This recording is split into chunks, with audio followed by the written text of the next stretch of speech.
Rickie Fowler spent months being ignored by the golf world. He was not winning, he was not competing, he was barely being mentioned. Then he walked into a tournament on a sponsor invite and did something no one expected. Could this be the moment his career turned around? As the season moved on, Fowler kept showing up. He practiced, he traveled, he played, but nothing stuck. His swing looked fine. His health was fine. There was no dramatic collapse, no public feud, no excuse to lean on, just round after round that went nowhere. Golf Monthly and Yahoo Sports summed it up bluntly. Rickie Fowler had not seriously contended once all year. His world ranking reflected the same reality. Outside the top 25, a number that once would have been unthinkable.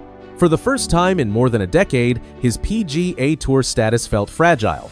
Not guaranteed, not safe. The golden boy of golf was no longer chasing trophies, he was chasing cuts. Fans were not angry. That was the worst part. They were quiet. And in professional sports, silence is louder than criticism. Being forgotten hurts more than being booed. By the time May arrived, Fowler was running out of chances. When the Truist Championship field was announced, his name was missing. He had not qualified on points, he had not qualified on ranking. The only reason he was there was a sponsor exemption. A favor. A quiet nod to what he used to be. Not what he was. Those exemptions carry weight. Some players treat them like a farewell tour.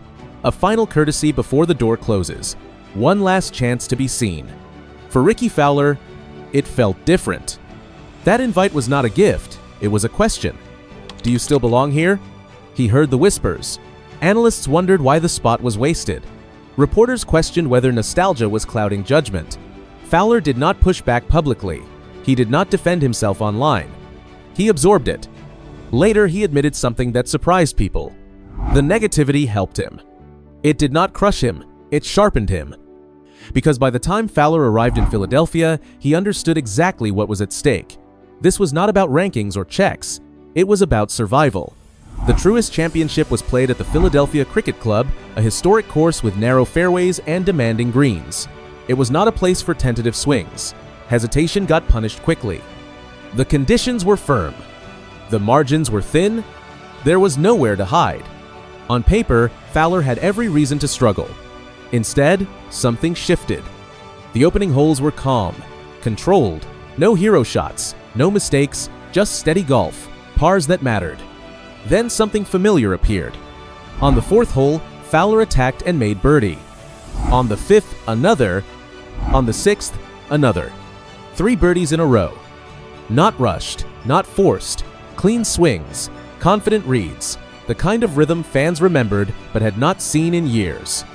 By the turn, the energy felt different. Fowler was not surviving the course, he was shaping it.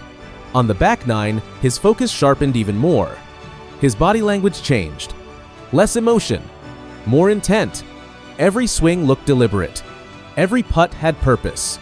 Then came the moment that turned the day into something more. On the 16th hole, Fowler faced a downhill putt from more than 25 feet. A putt most players would lag close and accept par. The slope was tricky, the speed unforgiving. Fowler did not play it safe. He read it, trusted it, rolled it. The ball tracked the line perfectly and dropped dead center. The crowd erupted. That was not luck. That was belief. When Fowler finished on the 18th green, the number next to his name stunned everyone.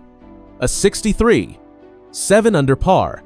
He was tied with Colin Morikawa, just 2 shots behind Keith Mitchell's brilliant 61. But that day was not about who led the tournament. It was about who reclaimed relevance. The player who needed a sponsor exemption was suddenly one of the stories of the week. That 63 was not nostalgia, it was a warning. Rickie Fowler was not done. He did not celebrate, no fist pumps, no smiles. He signed his card, nodded, and walked off quietly, almost like he expected it. That detail mattered. This was not a victory lap, this was a message. The reaction came fast. ESPN led with his name again. Golf Monthly ran headlines questioning whether the comeback was real. Social media flooded with clips of the putt on 16. Fans in orange resurfaced. The ones who never left, vintage Rickie.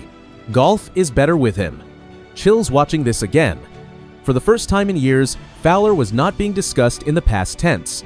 Suddenly, his place in the PGA Championship field changed meaning. Just days earlier, his special exemption looked like a courtesy, a thank you for years of popularity. Now, it looked earned.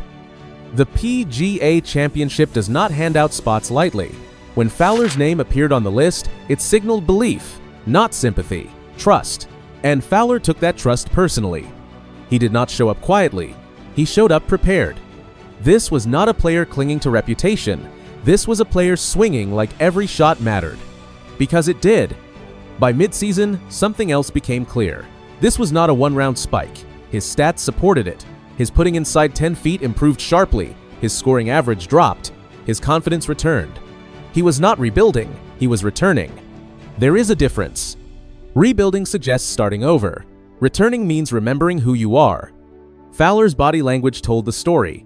Gone were the smiles and brand-friendly charm. In their place was quiet intensity, focus, control. Every movement looked intentional, every round looked personal.